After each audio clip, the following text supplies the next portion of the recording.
Oke, jadi ternyata minimal itu kita cuma butuh dua saja sebenarnya. Add sama, not sama and atau not sama or. Kalian mungkin masih ingat waktu dulu belajar IDS misalnya, bagi yang dari Ilkom, kalau yang dari SI mungkin belajar yang namanya apa? Instruksi apa namanya itu kuliah yang semacam IDS juga itu. Karena kan dulu belajar yang masih ingat tuh ada NAND gate gitu ya. Ada NOR sama NAND. Dan waktu itu juga belajar kan bisa bikin sirkuit itu cuma dari NAND saja cukup. NAND itu angkatan ada NOR sama ada NOT sama N, NOT sama OR. Jadi sebenarnya itu bisa cuma kombinasi dari NOT sama N itu sudah cukup sebenarnya. Karena kalau saya punya formula yang cuma menggunakan operator NOT sama N, itu udah cukup. Kalau ada OR-nya bisa diganti ke N, kan OR itu bisa diubah ke N pakai hukum De Morgan. Apalagi panah ini ya, even semua berubah jadi NOT dan OR. Jadi sebenarnya dua itu cukup. Tentu saja formula lebih panjang kalau kita membatasi cuma dua operator. Tapi sebenarnya dua saya cukup ya minimalnya seperti itu. Makanya untuk bikin sirkuit itu bisa NAND apa NOR saja. Itu cukup. Nah, jadi kita bisa milih operator mana yang mau kita pakai sebagai standar. Berarti yang lainnya akan dikonversi ke operator yang kita pilih itu. Selalu bisa lakukan. Jadi fine. Nah, bentuk kita pilih nanti menjadi bentuk normal, namanya normal form. Nanti bentuk yang lain bisa diubah ke bentuk tersebut. Nah, kita melihat ya ada berbagai bentuk normal. Kemarin itu masing-masing punya keistimewaan tersendiri. Ya, kita akan pilih yang sesuai dengan kebutuhan aplikasi nanti. Ya. Jadi kita bisa mengeliminasi operator tertentu di konektif ini operator.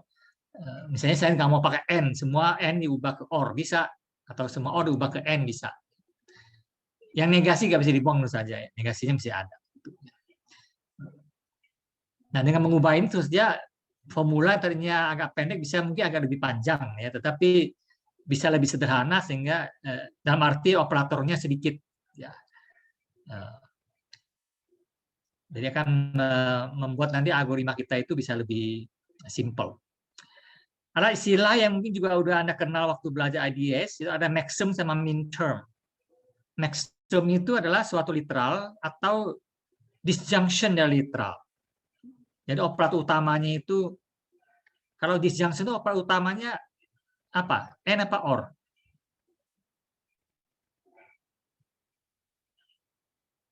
Halo? Kalau bicara mengenai disjunction ini, OR, Pak. operator utamanya apa? OR ya.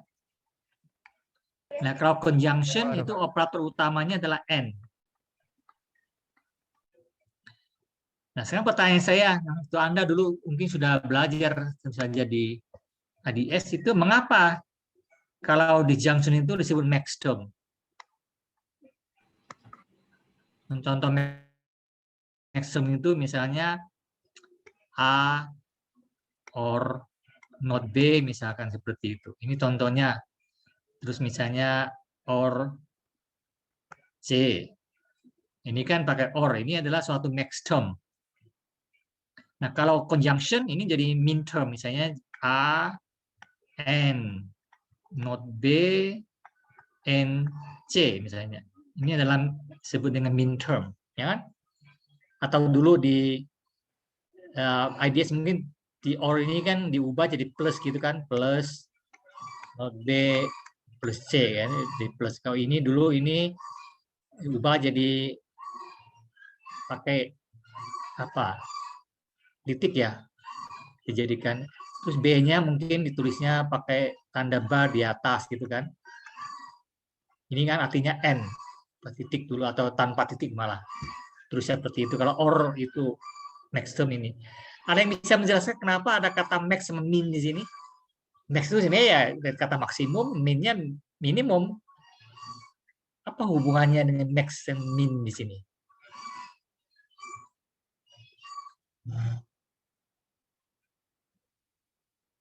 Anda nggak pernah nanya dulu waktu kuliah IDS? Soalnya orang kasih nama istilah itu biasanya ada alasannya. Kenapa se-max term, kenapa se-min term?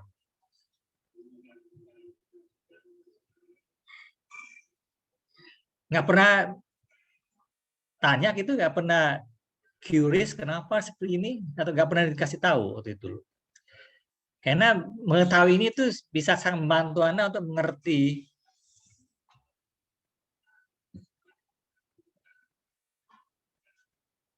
Halo, dari sekian orang nggak ada yang pernah tahu dari 60 orang ini.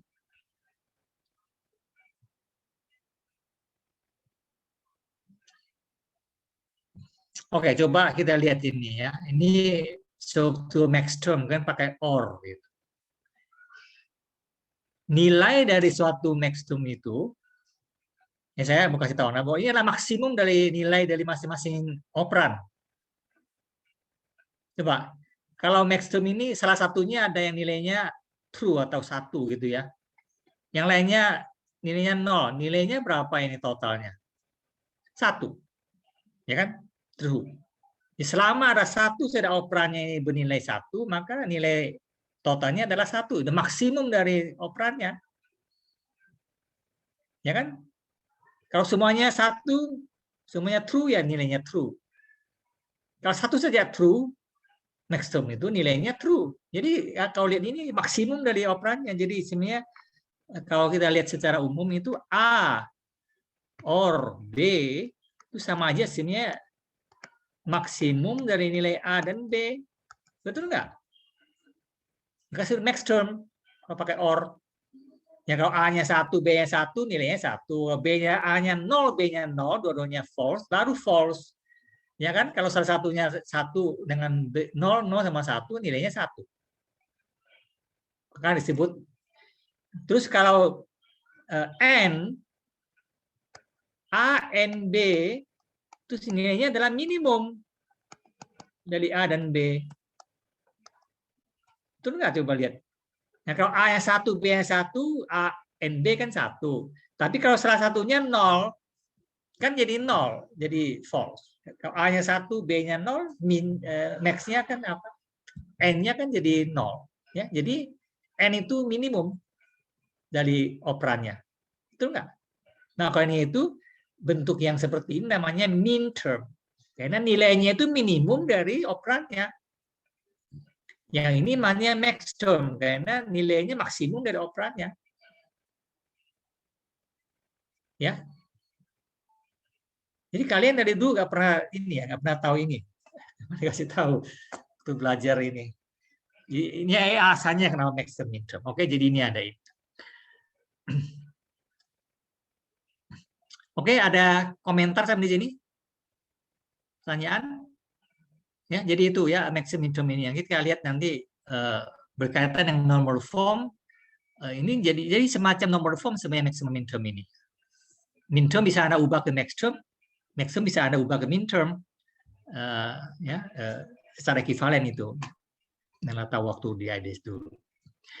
Nah, yang nanti kita lihat untuk keperluan kita di logika operasional, ini algoritma kita itu akan memerlukan inputnya mungkin dalam bentuk CNF ya, atau DNF atau NNF ini. Tapi nanti banyak yang bentuknya CNF. Ya, kita akan lihat bagaimana algoritma untuk mengubah suatu formula yang belum berbentuk CNF ke CNF atau ke DNF atau ke NNF. Ya. Ini algoritmanya. Ya, ada langkah-langkahnya. Jadi, nah kalau CNF kan bentuknya sebenarnya apa? Yaitu CNF itu bentuknya adalah max term ya karena dia pakai min term kan dia konjunktif normal form ya kan. Jadi bentuknya operator utamanya adalah n. Nah, langkah pertamanya ini bentuk-bentuk yang masih mengandung if and only if atau pana if akan bisa ubah jadi ini. Jadi kan pana kan berubah jadi A if and only B menjadi A imply B, B imply A. Lalu yang pananya sendiri bisa ubah jadi not A or B. Jadi pananya bisa diganti semua nanti menjadi operatornya tinggal not or dan n saja.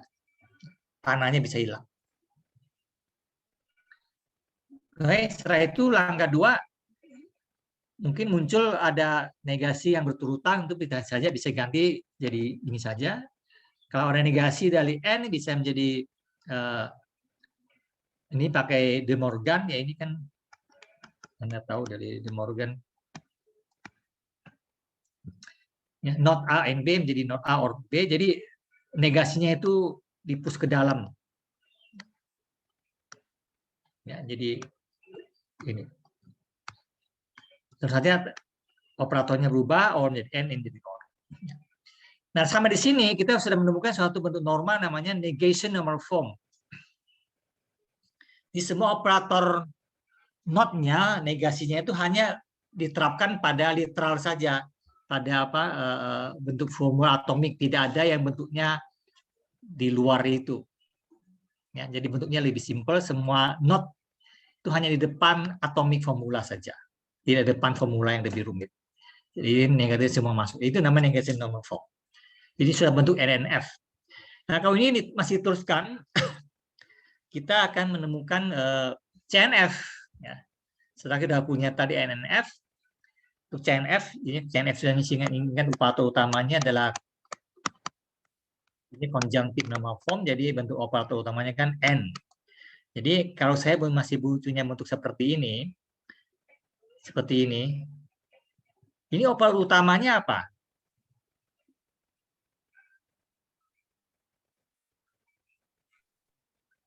Kalau coba seseorang jawab pertanyaan saya ini, yang saya lingkarin merah ini, operator utamanya yang mana? OR bukan, Pak? Hah? Yang OR. OR, yang OR ini operator utamanya kan. Di A OR dengan sesuatunya ya B and C di dalam situ. Jadi operator utamanya ini OR.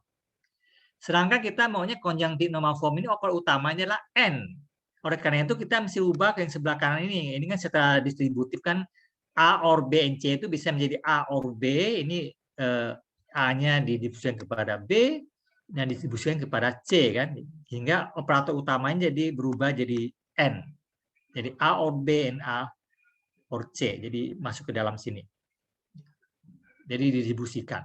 Dan juga kalau bentuknya seperti ini, saya bisa distribusikan A-nya ke C dan A-nya ke B. Tapi operator utamanya jadi N.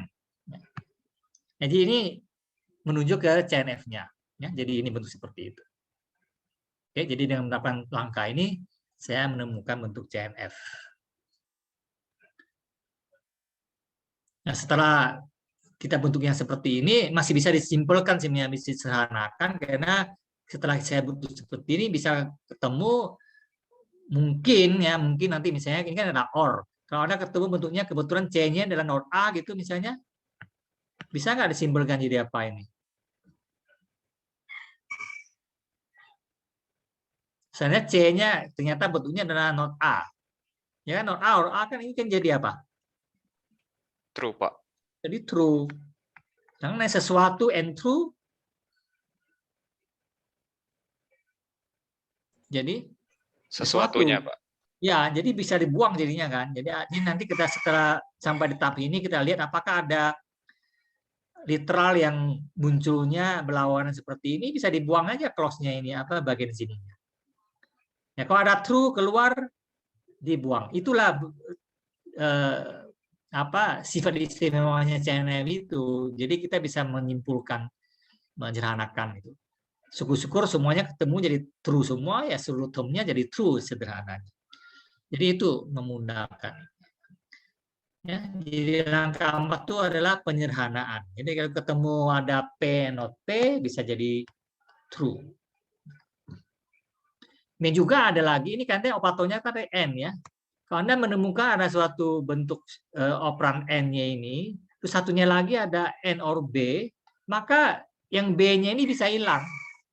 Karena A, N, or B masih ada hukum absorption itu, ini bisa aja hilang, jadi A saja, jadi ini bisa dibuang. Bisa disanakan jadi A saja. Dan juga kalau ketemu ada dua literal yang berlawanan di dua operannya si N ini, satu P, satu not P, maka ini bisa disederhanakan jadi A saja. Jadi kalau ada not A, not P di sini, ada P di sini, maka bisa jadi A. Ini kan sama saja. Ya. Ini tidak lain sebenarnya kan yang kita kenal dengan resolution. Nah, dalam bahasa secara tahap ini sudah ditemukan CNF yang sangat-sangat simple, yang sudah ya sangat-sangat normal gitu bentuk. Nah, kalau kita bercabang di sini setelah langkah 2 tadi ini sudah bentuk NNF ini tadi bisa menjadi CNF, tapi bisa juga jadi DNF.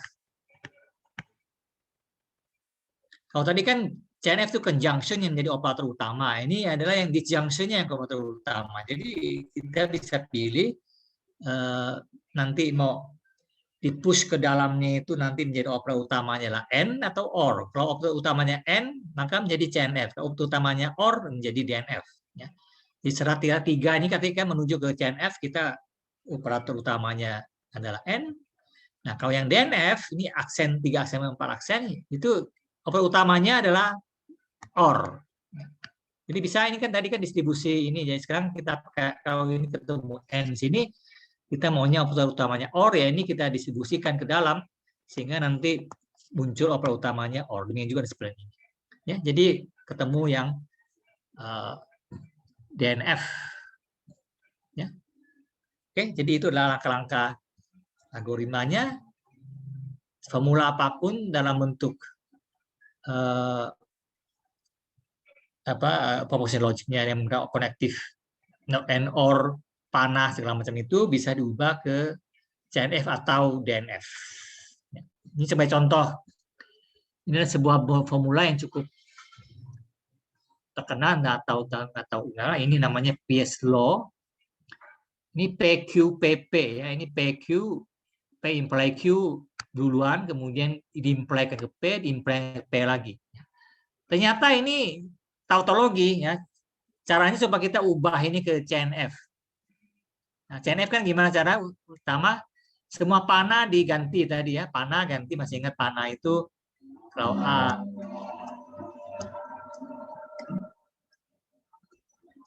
Ini diubah jadi begini. Ya, jadi sini Anda lihat ini diubah jadi not P or Q.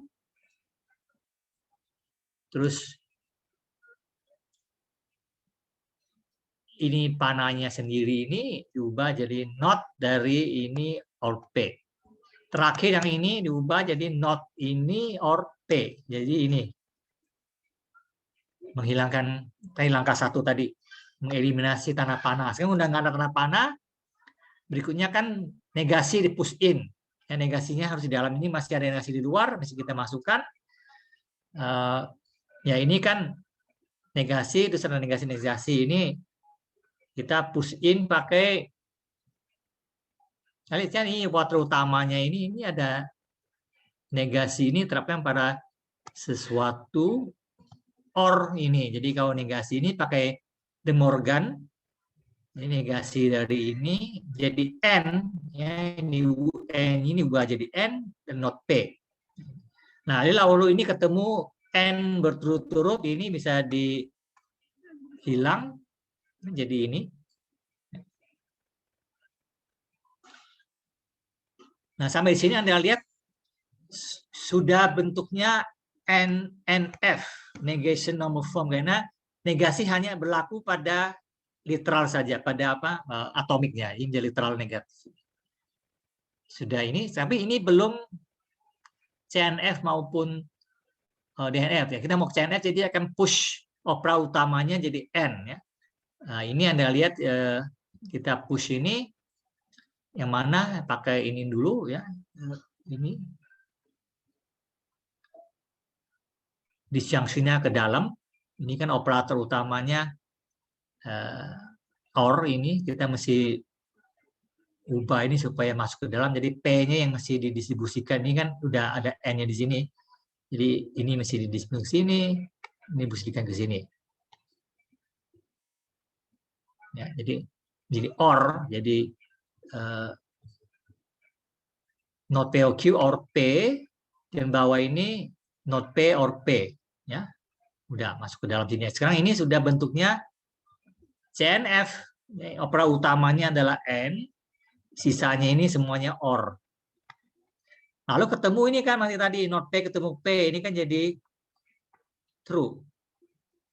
Ini ada not P sama P. True. True and true. Ini akhirnya total ketemu true. Jadi rumus PQPP ini sebenarnya adalah sebuah tautologi. Karena apapun nilai P dan Q, nilai akhirnya selalu true. Ya, jadi ini contoh. Bahwa dalam bentuk CNF ini sangat mudah untuk menemukan tautologi. Karena Anda ketemukannya aja ini operator apa bentuk negasinya sama yang positifnya, literal positif negatif ketemu jadi true. Jadi simplification-nya itu kasihkan true. Jadi ini contoh ini. Dengan membuat bentuk normal, jadi memudahkan kita untuk mencari bentuk tertentu. Jadi dengan bentuk normal CNF itu sangat mudah untuk menemukan tautologi. Ya. Jadi ini disebut dengan Peirce Law,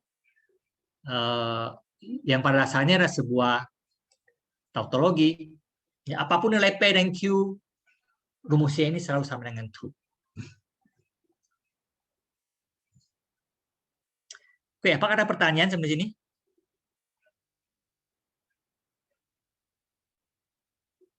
Ini Peirce Law. Nah, tadi kita sudah bentuk CNF, masing-masing bagiannya itu kan operator utamanya N, tapi yang di komponen-komponen operan dari si N itu adalah bisa berisi OR. Nah, bentuk OR, di mana negasinya sudah masuk ke dalam, bentuknya kan jadi begini bentuk umumnya itu ya. Ada sejumlah literal yang negatif, yaitu negasi dari atomik, atau yang positif gitu. Nah, ini disebut dengan bentuk klausal. Jadi sebagai disjunction yang literal. Sehingga literal itu saya ingat adalah apa definisi literal? Halo? Apa itu literal? Definisinya apa?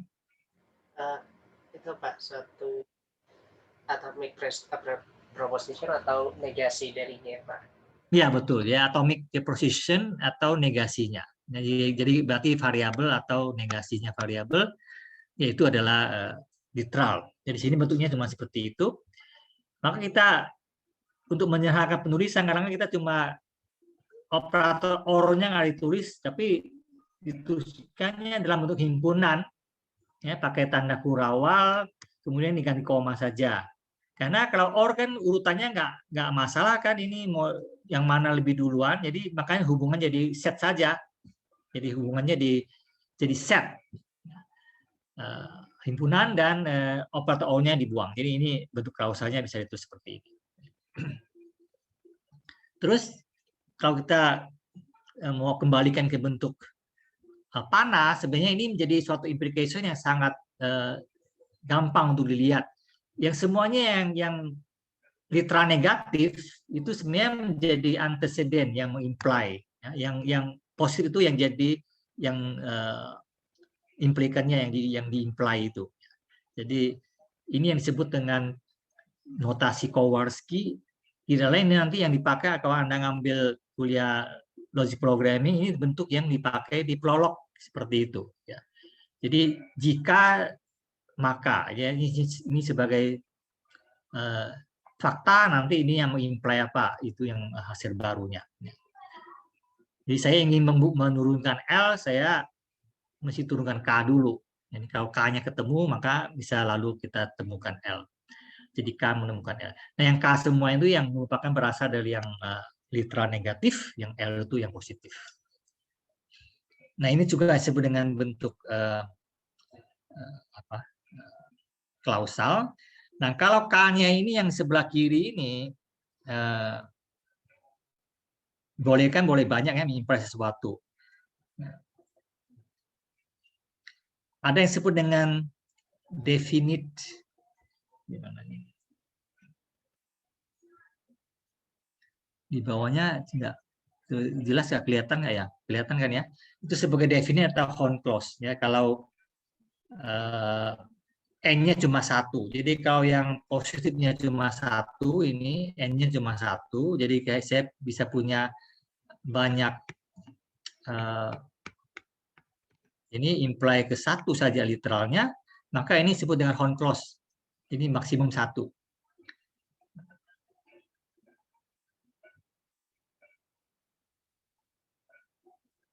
Kalau yang ininya tidak ada, ini menjadi fakta. Jadi ini sebenarnya kan yang diketahui K-nya, kita bisa menemukan L-nya. Jadi kalau ini kayak query itu sebenarnya menanyakan sesuatu yang nggak diketahui itu yang L-nya. Yang diketahui itu yang K-nya. Jadi bisa dipakai untuk menurunkan. Itu nanti komputasinya jalan seperti itu. Jadi dari K saya menemukan L, nanti L-nya mungkin menyimpul yang lain, akhirnya menemukan jawaban yang terakhir. Yang itu disebutkan Horn clause atau definite, kadang disebut definite clause karena ini menjadi tidak ambigu. Tapi kalau kita seperti ini kan nanti Anda nggak bisa simpulkan, karena ini kan L1 or, L2 or sampai Ln. Kalau saya sudah punya fakta seperti ini, saya bisa menyimpulkan yang mana yang benar. Nggak ada. Susah karena kalau L-nya banyak. Tapi kalau L-nya cuma 1, kalau saya bisa mengestablish yang sebelah kiri, biasanya saya menyimpulkan sebelah kanan secara pasti, secara definit, karena cuma ada 1 kesimpulannya. Karena kalau dia lebih dari 1, kan nggak bisa yang mana yang pasti. Oleh karena itu, untuk komputasi yang di prolog itu harus yang definit. Ya. R-nya cuma ada 1. Oke. Nah, itu kita tidak akan mendalami yang bagian Horn clause-nya karena itu nanti adik kuliah logic programming. Kita akan melihat secara umum di sini untuk proof procedure-nya yang kita akan lihat. Ya, masih kemarin kita ada untuk entailment yang ada knowledge base, bisa entail alpha, kemudian atau kita untuk buktikan ini secara komputasional, kita mesti punya rule yang bisa kita terapkan, ya, yang kakinya 1 ini yang komputasional menggunakan suatu prosedur P misalkan di sini. Nah, ini prosedur proof prosedurnya ini. Jadi apakah saya bisa membuktikan alpha dengan memulai dari KB atau knowledge base ini menggunakan suatu algoritma atau prosedur P ini. Nah, itu yang mau kita bicarakan berikutnya ini adalah berbagai algoritma itu.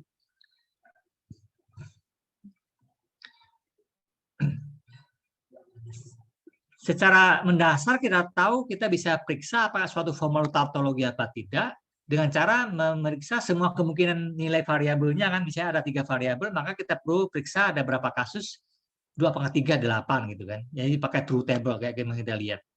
Kalau variabelnya 10 terus saja tabelnya ada 1000 baris ya, 2 pangkat 10 jadi 1024 ya, itu jadi tentu saja memeriksanya akan jadi panjang. Jadi ini caranya ini tidak efisien karena kan 2 pangkat n jumlah variabel.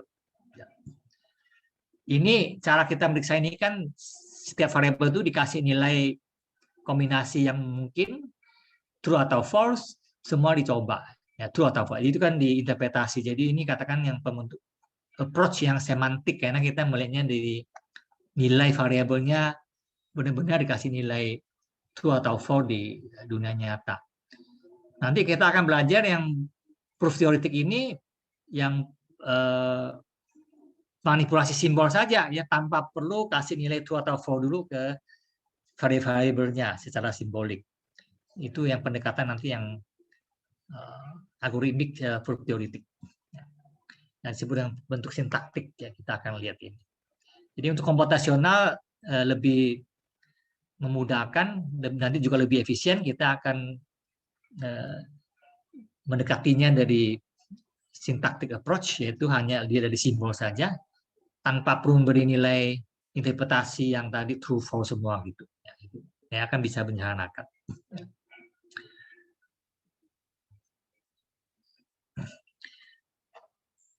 Seperti tadi kita contoh kita lihat, saya berikan Anda sebuah formula umum, Anda bisa melakukan semacam syntactic transformation, berubah jadi CNF kayak tadi kan, tanpa kita perlu tahu nilai dari variabelnya itu. Pokoknya ketemu panah ganti ini, ya ketemu ini ganti, akhirnya kita bisa menemukan suatu formula yang berbentuk normal tertentu. Tentu saja langkah-langkahnya itu harus sesuai dengan aksioma atau aturan inference yang ada. Kayak tadi kita menerapkan resolusi atau menerapkan modus ponens atau melepaskan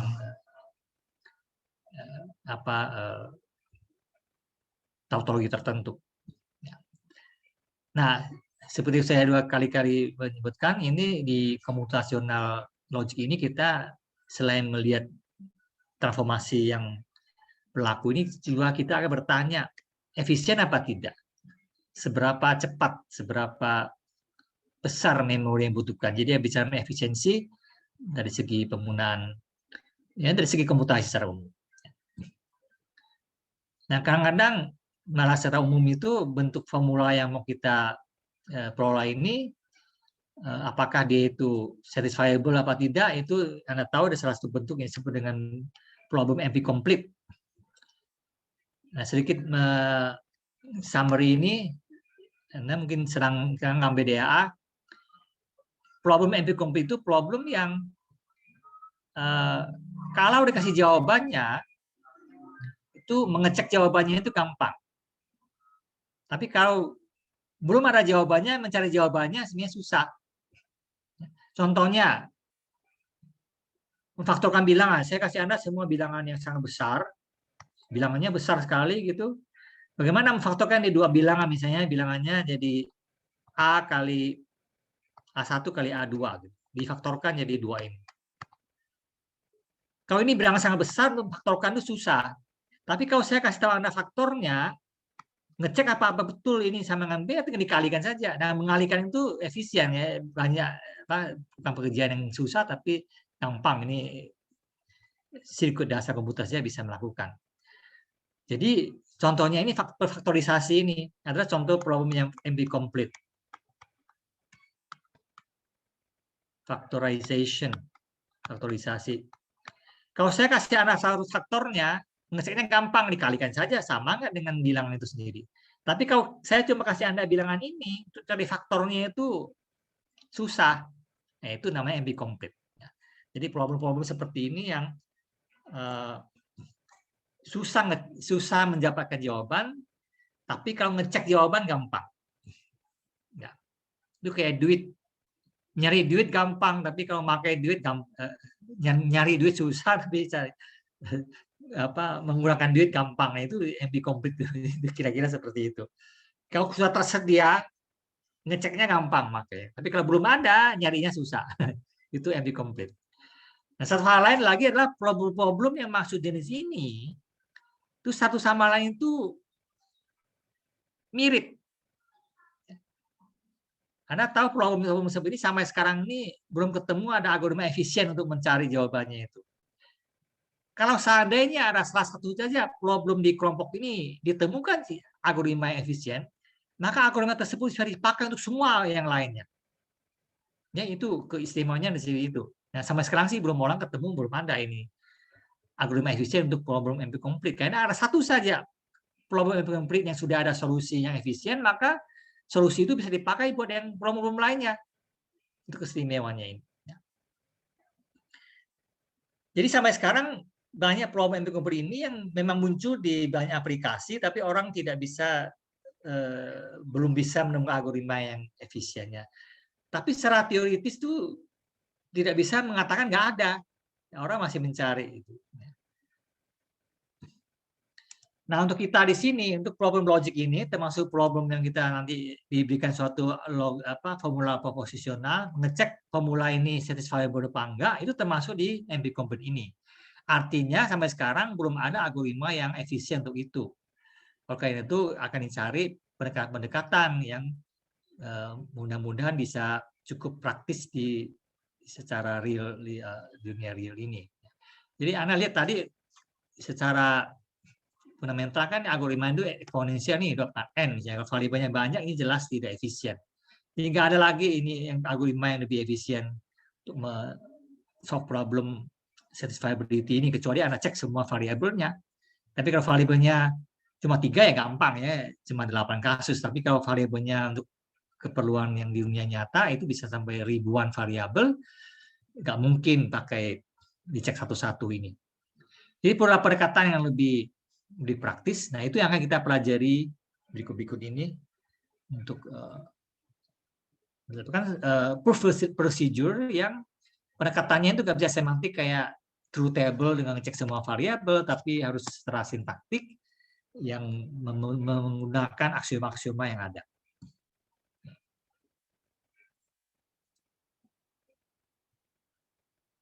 Jadi problem NP complete itu ada algoritmanya ya, cuma algoritmanya itu nggak efisien.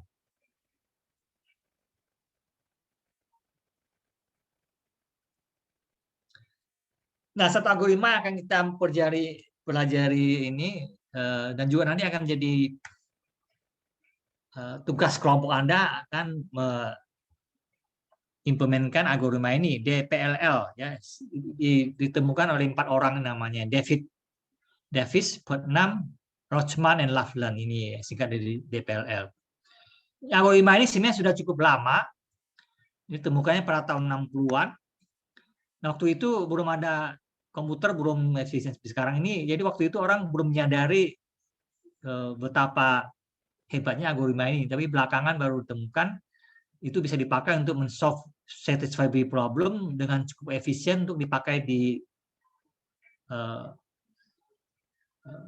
industri, ya, dipakai di software nyata itu. Ya, ini maka sampai sekarang ini kita akan belajar ini banyak dipakai di SAT solver istilahnya, itu menggunakan variasi dari DPL ini, atau ya ini kita akan belajar algoritma yang aslinya. Nanti tentu saja banyak variasi bisa Anda lakukan. Oke. Algoritma lain adalah solution, itu yang dipakai di Prolog. Ya. Jadi nah, prosedur ini nanti kita lihat itu dia punya langkah-langkah yang kalau kita lihat itu sebenarnya bisa dijelaskan langkah-langkahnya, tapi mungkin tidak natural secara semantik, tapi dia bisa diikuti dengan cukup sederhana, cukup efisien sebenarnya. Maka kita akan tunggu efisiensinya. Ya. Jadi kita akan nanti berikut ini konsentrasi ke DPLL. Yang resolution saya cuma kasih sedikit karena nanti dia akan pelajarinya di kuliah logic programming ya. Ini untuk penggunaan di Prolog.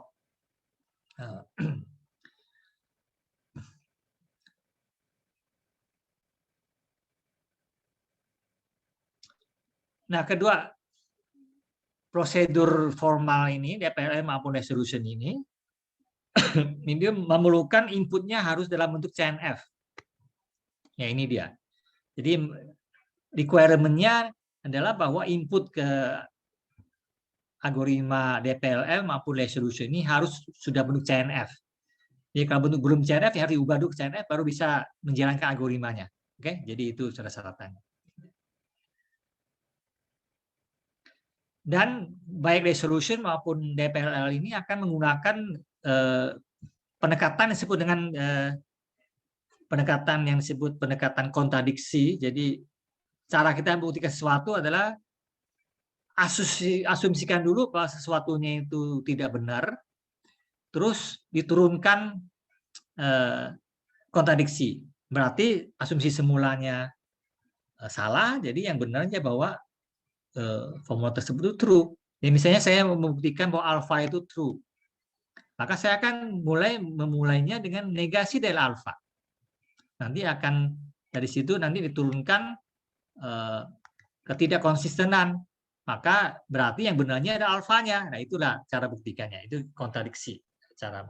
Jadi akan dibuktikan nanti hasilnya itu unsatisfiable.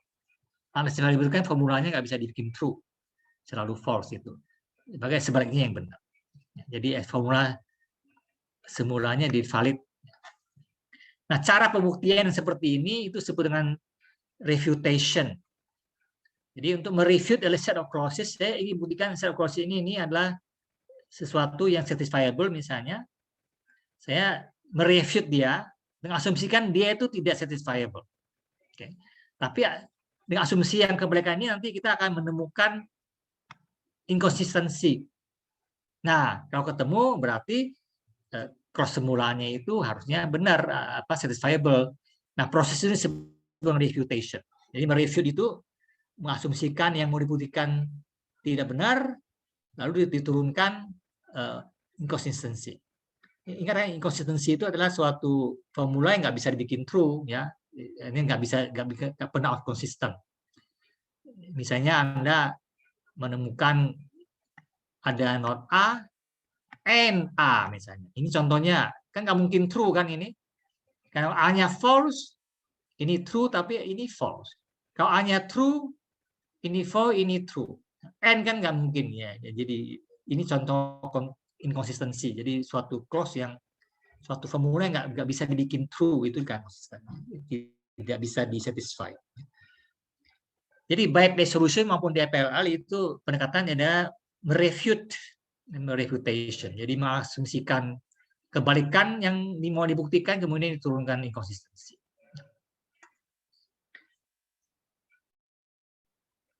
Oke, ini dia algoritma DPLL. Di sini cukup simple ya. Ini dasarnya dari beberapa algoritma formula ini saja. Ya. Jadi ini Anda tahu kalau N dengan true kan sama dengan sesuatu ya. True and A ya sama dengan A. Ini contoh langkah pertama bisa disederhanakan. Ya. Tadi ingat kan bentuknya input ke DPLL ini, inputnya adalah dalam bentuk CNF kan. Jadi konjunktif normal form dengan operator utamanya adalah N. Jadi Anda lihat sini ada N ya sebagai operator utamanya. Jadi kalau saya tadi ada ketemu operannya ada satu A, satu A or B, maka ini bisa dibuang saja. Sederhanakan jadi A saja.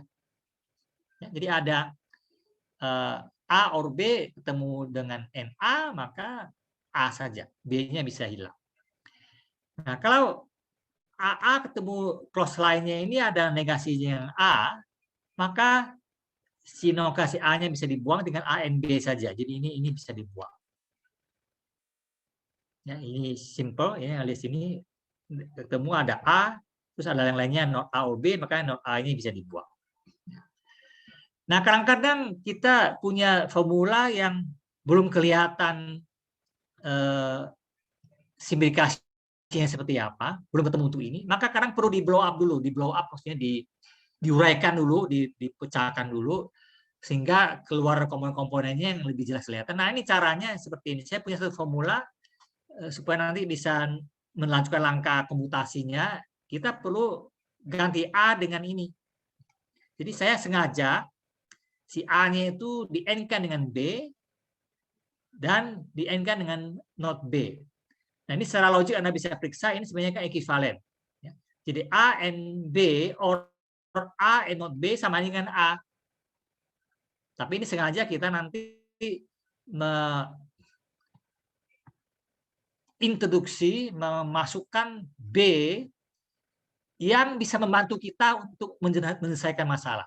Jadi B ini dipilih sedemikian sehingga nanti bentuknya itu bisa menyederhanakan langkah berikutnya. Ya, itu. Oke, jadi ini intinya. Coba kita lihat algoritmanya. Berdasarkan ini, kita nanti bisa mengembalikan angka-angkanya untuk menjelaskan kenapa angkanya begini. Ya, kita tinggal pilih ini mana nih apa dasarnya di sini. Oke. Tadi kan inputnya dalam bentuk CNF ya. CNF itu kan bentuknya kan bentuk clause gini. Ya, tadi udah diubah kan ya. Tadi CNF itu kan bentuknya kita punya bentuk yang literal di-or-kan dengan literal lain itu kan yang bentuknya or begini, dan iliteral terusnya bisa positif bisa negatif. Nah, kita tadi bentuknya ditulis dalam bentuk clause yang set saja, jadi pakai himpunan saja. Kita bawa operator or-nya. Jadi ini kan sebenarnya kan artinya or. Terus pakai himpunan karena urutannya nggak penting. Oke? Nah, kalau Anda menemukan clause seperti ini, di mana ada dua literal yang berlawanan, nah kan or kan, berarti kan ini kan sama dengan true. Wah, dibuang aja seluruhnya. Jadi clause-nya di-delete. Jadi periksa semua clause apakah ada literal berlawanan, kalau ada dibuang saja. Karena dia sama dengan true. Nah, tadi kita lihat kalau ketemu true, kan bisa dibuang saja karena sama dengan A itu sendiri. Itu penjelasannya. Udah semua klausa tautologi udah dibuang. Sekarang berarti tinggal clause-clause yang nggak ada literal yang berlawanan ya. Langkah 2. Nah, setelah kita buang-buang ini, mungkin nanti ada clause yang cuma mengandung satu literal saja. Itu disebut dengan unit clause. Nah, unit clause ini lalu bisa dipakai untuk menyederhanakan clause-clause lainnya. Kalau kita ketemu unique clause, maka kita bisa buang semua clause yang mengandung L, termasuk L-nya sendiri, termasuk unique clause-nya dibuang, dan clause lain yang juga mengandung L bisa dibuang. Dan buang literal negatifnya dari semua clause yang masih ada. Bisa nggak sekarang Anda coba menjelaskan apa reason dari langkah 2 ini? Mengapa saya bisa membuang unique clause dan clause-clause lain yang mengandung L ini?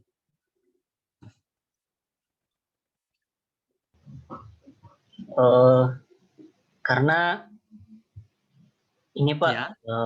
Kalau dia unit clause 1, kan kalau dia mau CNF-nya itu true, nanti akhirnya dia harus dianggap positif. Ya. Jadi kalau udah ada yang positif di clause-clause yang lain, dia jadi nilainya udah pasti positif karena di OR kan. Jadi setiap yang mengandung L nilainya pasti positif. Sedangkan Ya, yang not L itu kan jadi positif, jadi true. Sedangkan yang not L itu kan jadinya false. Jadi kalau yang false di-OR-kan dengan apapun, nilainya kan yang apapun. Jadi yang L-nya, not L-nya bisa dihilangkan. Betul sekali. Jadi ingat tujuan kita nanti kan mencari apakah satisfiable apa enggak. Jadi persoalan tadi kan ingat tadi kan cara kita pembuktian ini ada refutation. Jadi kita ingin tahu apakah kumpulan formula kita itu akhirnya menghasilkan refutation apa enggak. Apakah bisa menghasilkan inkonsistensi. Jadi kita mencoba, seandainya formulanya itu bisa dibikin true, masih konsisten apa enggak? Konsisten kan, berarti gagal bukti kita itu. Tapi kalau, jadi cara kita itu adalah kita mencoba, apakah ada literal bisa bikin true? Kalau dia sendiri seperti ini, jelas bisa bikin true, yaitu L-nya dibikin true. Atau non L-nya dibikin true. Jadi unique clause ini jelas bisa dibuat jadi true, karena tinggal saya pilih L-nya true atau L-nya false. Jadi bisa dikasih pemberian nilai yang bikin clause-nya jadi true. Kalau bisa true gini kan nanti ujung-ujungnya bisa true, bisa disatisfy. Jadi ini langkahnya seperti itu. Nah, kalau tadi udah dijelaskan, kalau saya sudah menetapkan L-nya yang saya buang, berarti saya anggap dia true. Berarti kalau ada clause lain yang mengandung L, ya tadi udah jelaskan, di situ kan pakai OR semua kan. Berarti kalau dia udah anggap true, di OR-kan dengan dia kan true juga, maka semua clause yang mengandung L juga bisa dibuang, karena juga bisa jadi true. Oke. Lalu yang ini kenapa ini? Kenapa saya lalu membuang, kalau saya tadi membuang clause L, mengapa sekarang saya hanya membuang literal not L dari clause yang lain? Ya, karena kalau clause yang lain, sekarang dia mengandung misalnya ini not L dan literal-literal lainnya, sekarang kita sudah memutuskan L-nya ini true, berarti not L-nya kan false. Nah, kalau false or sesuatu, itu sama dengan apa?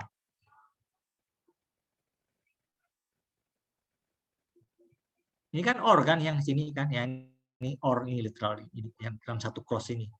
Karena kita sekali L-nya kita anggap true, berarti not L-nya kan false. Ya, sehingga kalau di or kan itu kan ini nggak pengaruh kan yang jadi false. Jadi ini kan sama dengan A. Kan or kan ya, false in or ini. Jadi kita bisa buang ini negasi L-nya dari clause ini. Karena kita sudah buang L, berarti L-nya true kan. Nah, di sini berarti kalau not L kan false. Dan kalau false di sini kan di organ yang lainnya, berarti boleh nggak ada. Karena organ yang lain kan sama dengan A sendiri. Ya, jadi alasannya kenapa bisa di-delete ini.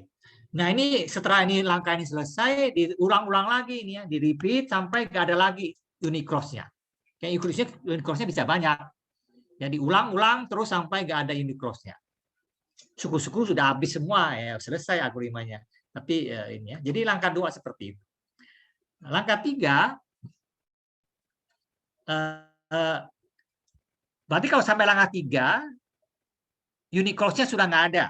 Ya, karena sudah selesai kan unique clause. Nah, sekarang sisanya apa? Berarti sisa clause yang mengandung paling dia ada 2 literal di situ. Ya, misalnya sudah agak tinggal 2 literal saja, misalnya situ ada A dan ada not B misalkan. Ini kan clause yang ada 2 literal. Sudah nggak unit lagi. Nah, sekarang kita akan cari ini tinggal yang disebut dengan pure literal. Sebuah literal dikatakan pure apabila nggak ada clause yang mengandung kebalikannya dia. Itu pure literal. Jadi misalnya sekarang saya punya ini ya, terus saya punya clause lain lagi yang mengandung not A sama C misalkan. Apakah A ini pure? Tidak, karena A ini ada kebalikannya. Ya, ini tidak pure ini, tidak pure. Ya, ini not pure. Karena si A itu ada lawannya di tempat lain. Kalau nggak ada, if there is no clause containing ini, maka dia jadi pure. Misalnya di sini, misalnya A kan nggak pure, tapi C itu pure karena nggak ada C tempat lain. Not B juga nggak ada yang lain, maka not B sama C ini termasuk yang literal yang pure. Nah, sekarang langkah 3 itu adalah membuang semua klausa yang mengandung pure literal. Kalau saya punya 2 clause ini, saya bisa membuang ini karena ada not B-nya ini pure. Saya juga bisa membuang ini karena ada C yang pure. Jadi kita cari clause yang mengandung pure literal, kita bisa buang clause tersebut. Nah, jadi literal yang cuma muncul tanpa lawannya di tempat lain. Ingat kan nggak mungkin lawannya ada di tempat dia ya kan. Tadi kan kalau udah bukan tempat dia, kita sudah ketemu di atas itu menjadi di langkah 1 tadi ya. Jadi nggak ada yang tentu saja di tempat yang sama, di clause yang sama. Mungkin di tempat lain. Nah, kalau nggak ada, itu pure. Langkah 4, jadi setelah ini selesai, ya berarti saya sekarang tinggal klausa-klausa yang kalau masih ada, sudah nggak ada unit literal, sudah nggak ada unit clause, nggak ada pure literal lagi. Berarti sekarang literalnya sekarang tinggal yang tidak pure. Nah, kalau ternyata sampai langkah 3 ini, Anda menemukan clause yang udah kosong, ya, empty clause. Maka udah, empty clause berarti ketemu refutation. Empty clause itu menyatakan inconsistency, menyatakan samanya dengan seperti selalu false. Tidak mungkin dibikin true. Itu namanya, karena kita kan terjadi ya mencoret-coret literal tadi segala macam. Kalau kebetulan ada clause yang habis semua literalnya yang dicoret, maka dia menjadi namanya empty clause. Nah, empty clause itu menyatakan inconsistency, nggak mungkin dibikin true, nggak mungkin disatisfied. Ya, jadi ya berarti kita sudah menemukan refutation. Sampai tahap 4 ini Anda mungkin masih punya banyak clause ya gitu, tapi kalau ada satu saja clause yang pure yang empty ini sudah menyatakan consistency. Ingat kan ini kan semuanya clause-nya kan di n kan tadi kan. N clause kan yang dalamnya kan or, tapi ini kan n. Karena kita punya CNF. Kalau salah satu saja ini empty clause sudah disimpulkan kita punya refutation, berhenti, sudah selesai, terbukti. Conversely, sebaliknya artinya ternyata semua clause itu masih ingat tadi ada langkah membuang clause. Habis semua clause-nya, bukan empty ini. Ini empty clause itu clause-nya masih ada. Kalau semua habis sama sekali, all clause-nya deleted, maka mesti ingat tadi, kapan sebuah clause kita delete? Karena dia bisa bikin true, berarti dia bisa disatisfy. Kalau semua clause bisa di-delete, berarti semua clause-nya bisa di-satisfy. Berarti ternyata satisfiable clause awalnya itu. Berarti tidak terjadi refutation. Ya. Nah, kalau sampai langkah 4 ini, clause-nya nggak habis, juga nggak ada empty clause, maka kita perlu melanjutkan ke langkah 5. Nah, ini yang perlu split literal tadi yang menggunakan ini yang 4 ini. Jadi ada clause yang kita split jadi 2. Nah, ini split clause. Ini sum literalnya kita split. Lalu setelah kita split, kita lakukan lagi algoritma tadi 1, 2, 3, 4 lagi. Ketemu lagi nggak sampai ini ya. Oke. Jadi itu 5 langkah dari algoritma DPLL.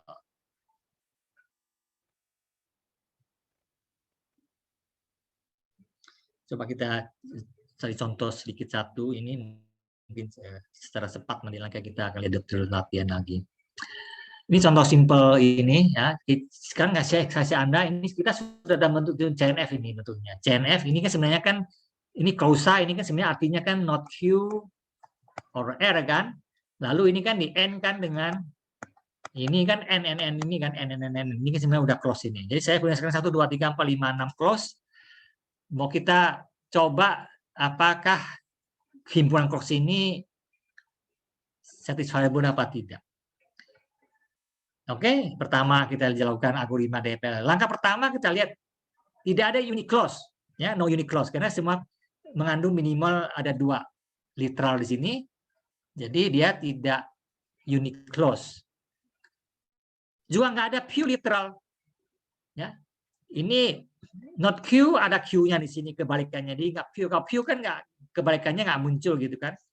R juga nggak pure karena ada not R di sini. P juga nggak pure karena ada not P di sini. Ya, jadi nggak ada literal yang pure, nggak ada pure-nya. Jadi berarti sekarang kita sudah sampai ke langkah 4 tadi ini. Karena nggak ada pure, nggak ada apa, dan clause-nya juga nggak empty, kan, nggak habis. Jadi sekarang kita masuk ke langkah 5 ini. Jadi perlu split. Nah untuk split ini kita bisa pilih salah satu literal ini yang mau kita jadikan true atau false. Ya. Jadi bisa kita pilih P sebagai apa splitternya yang pemisahnya. Nah lalu kita kasih nilai. Tadi kan untuk splitnya ini, tadi kita pilih B.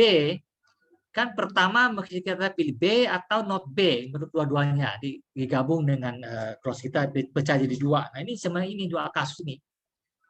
Jadi kalau saya pilih P sebagai literal untuk split, yang jadi 2 kasus ini, P-nya true atau P-nya false. Kalau P-nya true, clause saya jadi apa? Kalau P-nya true, ini tetap karena nggak ada P-nya. Yang ini kalau P-nya true kan or true, jadi ini hilang. Ya, ini hilang. Ini nggak ada P-nya, teruskan ke bawah.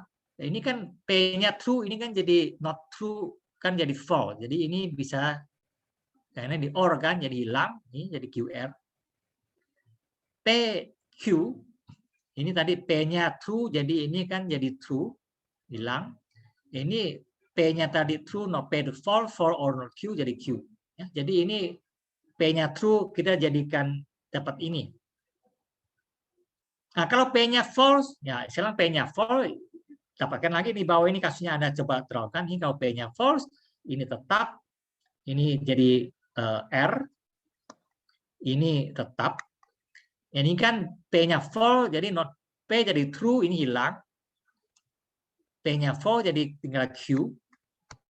Ini tadi P-nya false, jadi not P, true, ini hilang. Jadi ini. Ya, jadi kalau P-nya true,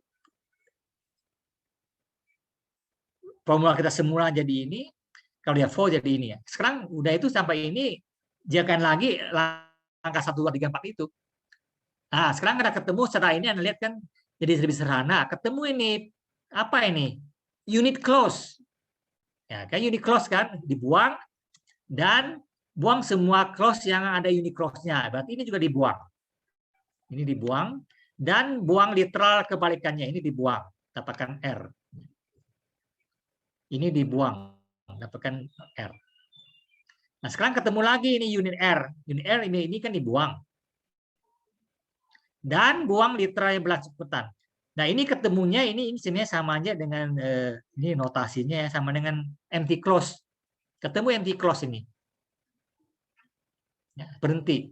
Nah, kasus yang false di bawah Anda lihat kalau false juga ketemu empty clause juga. Jadi dua-duanya itu ketemu empty clause yang coba lakukan. Jadi kesimpulannya terjadi refutation. Karena 2 kasus yang split ini menemukan refutation.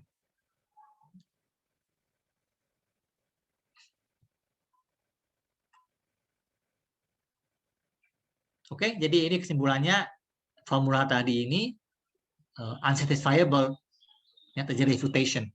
Ya. Oke, waktunya sudah habis. Nanti kita teruskan lagi hari Rabu. Nah, hari Rabu nanti saya akan melakukan itu ya, fun quiz pakai Kahoot untuk ngecek apa-apa yang kita udah pelajari sejauh ini.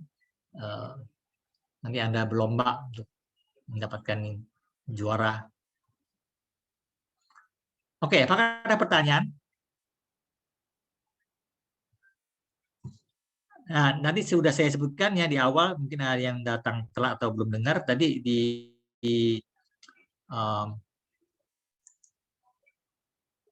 scale sudah saya taruh PR1 ya, sudah mulai Anda kerjakan, sama ada worksheet juga. Ya, worksheet nanti untuk latihan saja. Kalau PR1 itu yang mesti dikumpulkan nanti. Kerjakan. Kalau